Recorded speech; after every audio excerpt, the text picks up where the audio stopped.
Hi, I'm Rachel Rudolph. I'm here with Ford Waterstrat of Sustainable Harvest Farm, and today he's going to tell us about cover cropping in high tunnels and how they do it here on his farm. So, Ford, it's November, late November, and I see you are successfully cover cropping. Yeah. So why don't you kind of first tell us a little bit about your farm? Sure. And just give people a little bit of background, and then we'll go into kind of the details, the strategy you guys utilize here. Okay, cool, yeah. Well, thanks for coming today, Rachel. Our farm, we're a certified organic vegetable farm. We do CSA, we do wholesale and retail, and we are pretty lazy about how we utilize our high tunnels. We really just use them for early season production, and then just sometimes a little bit of late season production as well. But we've got 3 high tunnels here, and then 1 in another farm that we operate in. Kind of our main production thing that we do is we'll put early tomatoes or other early crops in the springtime to kind of get a nice variety for our CSA members for their shares.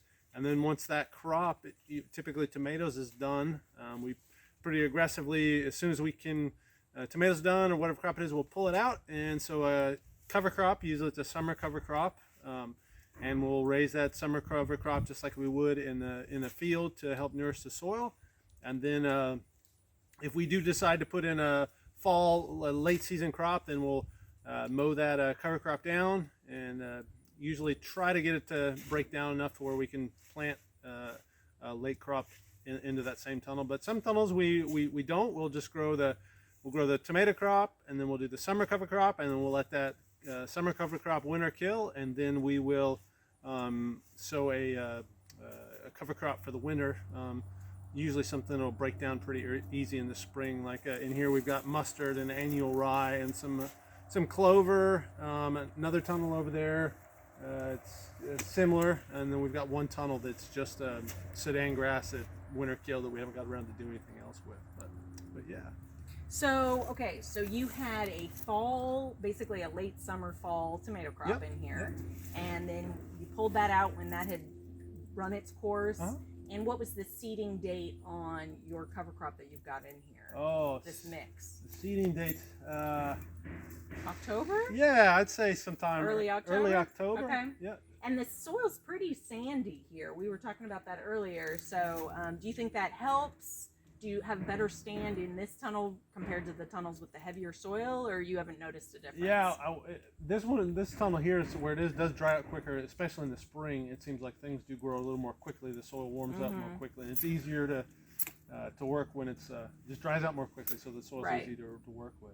And so you've got sprinklers, and that's 5 sprinklers. That's what you use to irrigate, right? We're in a high tunnel, so you can't use Mother Nature as your irrigation. So you've got these 5, and the radius of those, the diameter spray is pretty good. Yeah, it's good enough. I mean, there's a few blank spots or whatever, but yeah, and we just use that to really germinate the cover crop, and we use a regular drip tape for the tomato crop. Okay. And so you'll run this sprinkler system maybe a couple times just to get the crop going? Usually just once, just enough to get the cover crop going, and then if we see some bare spots, we might run it again. But yeah, usually we just let it run really heavy for 3 or 4 hours, 5 hours, something like that. Just know where the soil's good and moist, and then let it take course, and then we won't do anything again until spring when we get ready to plant some. What's your timing before getting the spring tomato crop in? At what point would you plan to attack this cover crop? Boy. Like a month ahead of time? Yeah, probably a month ahead, maybe a little bit earlier. But what we've done in the past is we'll actually just get the big landscape fabric and just suffocate the cover crop basically. Okay. Yeah. So you still have that biomass there. Yeah. Okay. We might mow it first. If it's a really vigorous cover crop, mow it so it'll break down more easily. But yeah, then we'll cover it with.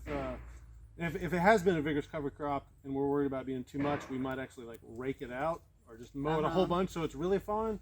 But yeah, so we'll usually put just something to kill it, so the light won't get to it, and let it decompose a little bit, and then we'll come in and get get the soil ready for the crop. And you said that you really focus on those beds where the tomatoes are going to grow. Well, when we feel ambitious, yes. You know, I mean, some years we have gotten in a hurry, and we'll actually just lay the landscape fabric out, and then we'll actually just get like it's like a miniature auger you put on a drill and just drill the holes. You know, it's kind of a compact little hole, but it's good enough to drop a tomato plant in, and they'll take off. But so what about what's your method of seeding? okay. So do you just broadcast by hand, or do you come in with a drop seeder? How do you seed this cover crop? Yeah, so we just have one of those over the shoulder spinner Cranks, things. yeah. And I mean, like a pass down and a pass back, and then lightly till it in with a rototiller, and that's it. That's it. Yeah. Do you usually try to use a certain seeding rate, or is it you've got it with your crank pretty well calculated to you're just eyeballing it? I probably double check what the actual rate is, but I think since it's such a limited area, we probably tend to overseed just to make sure we get a really good thick stand. It's hard with a small area to get that really finite seeding rate. Yeah, sometimes. so I think I'd say probably half of a bagful, which is probably overkill. But yeah, half of a chest cedar thing. Yeah. And then we'll down one side and down the other, and then so that sprays pretty well too then. Yeah. Okay. Yeah. Got about a 10 to 15 foot spray. Yeah, then. It seems to work out perfect. Okay. And then so you have 3 cover crops in here: a mustard, annual rye, and a clover. And right? there might be something else mixed in. I can't recall, but those are definitely the predominant things that's in the mix. And so the ratio. Did you follow some guidance on ratio? We had more extra mustard seeds, so we did more mustard this year. All right. Yeah, but the mustard looks good. Yeah. It really does. Yeah, and then you can always eat it too if you really want to. I don't know about that. My wife would. I don't know if I would. It might be a little spicy for me. Gotcha. Well, okay, so let's see. So you basically broadcast seed. You follow lightly with the rototilling. You irrigate, overhead irrigate with sprinkler, and then terminate early spring, late winter. Yeah. Okay, sounds good. Well, thanks, Ford. Yeah. Let's go check out your other tunnel and see what you've got going with the winter-killed Sudan. Okay, so we're in Ford's other tunnel, one of his many tunnels. So I'm holding a Daikon Radish, right? This is actually not from this year, right? This is from last year. So these are great for lessening soil compaction, breaking up the soil, really great. But they can go to seed. Yeah, which is added benefit. Added benefit, not that big of a deal. But just, beware if that's not what you want. Just got to terminate it early. But you can see they have really large root system, nice big taproot, and so this is a great option for people that need to lessen compaction, but just be aware of rotating it with other cole crops, other Brassicaceae plants, right? This is in that same family, so just be aware of that. But so we're standing in a winter-killed, sun hemp, Sudan grass, and then probably cowpeas or it may have been field peas. Some legume, right? Yep.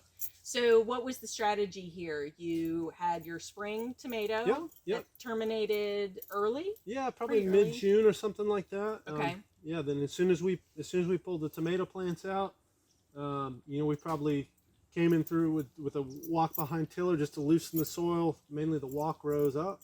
And then we, scattered the seed with the little broadcast spinner thing. And it's, again, the same cover crop mix that we used in our fields after, like some stuff came out in the fields. We do the same. Same seed in here. And then, we just set up the sprinkler system down the middle of it, turned it on for 4 or 5 hours. And then, since it was summer and the highlight of the amount of sunlight, we probably mowed it down twice, I would say.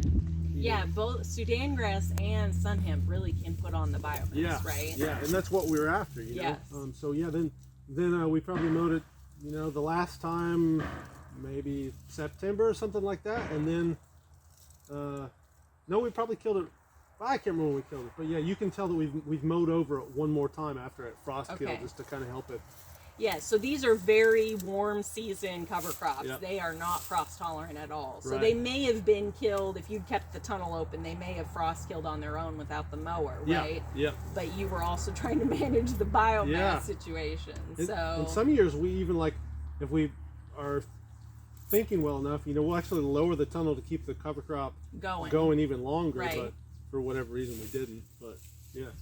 And then as far as, what's your strategy for preparing for the spring? At what point in time will you get in here and incorporate this, or do what you're gonna do for the subsequent crop? Yeah, great question. So probably at some point when I have time, I'll go ahead and mow this really close to the ground so it'll start decomposing even more. Okay.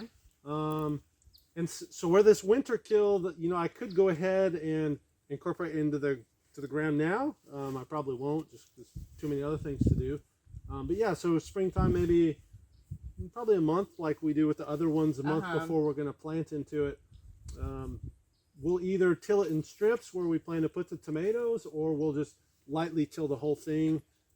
With a walk behind? Yeah, like BCS okay, rototiller. So no major piece of equipment, right? Just yeah, we don't have any tractors that actually fit or easily fit. Right, and the clearance. It's so quick with a walk behind. You don't have to turn around at the end of the row and back up. You just go. You know?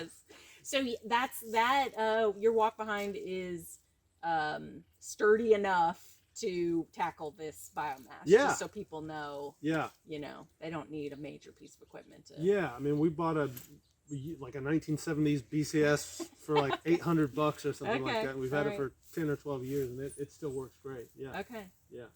So it's terrific, and we just we don't have a winter cover crop in this just because we didn't get around to it. And, right. Weren't that anxious to do it, I guess, right. this year, but we should have. So your primary reasons for cover cropping in your tunnels would be? I think mainly just to keep the soil as healthy as possible. Mm-hmm. I just like growing things, I guess. But yeah, mainly for soil health, and we're not bringing in compost. We're not buying in any compost at all. I mean, we do use some fertilizer, to help nourish the tomatoes a little bit. But mainly, I guess, to nourish the soil, and also we don't have to deal with weeds. If we're growing a cover crop, it's going to outcompete the weeds, and we don't have to deal with weeds. Yes. Yeah. And then timing, of course, in the spring, early or late winter would be key in making sure all this breaks down enough to not complicate tomato planting or tomato development. Yeah. That's great. Yeah. Well, thanks, Ford. This is a great idea. So here it is in real life, cover cropping in a high tunnel. It is possible. Yeah. It can be done. Thanks for having us. Yeah, thanks for coming, Rachel. I appreciate it.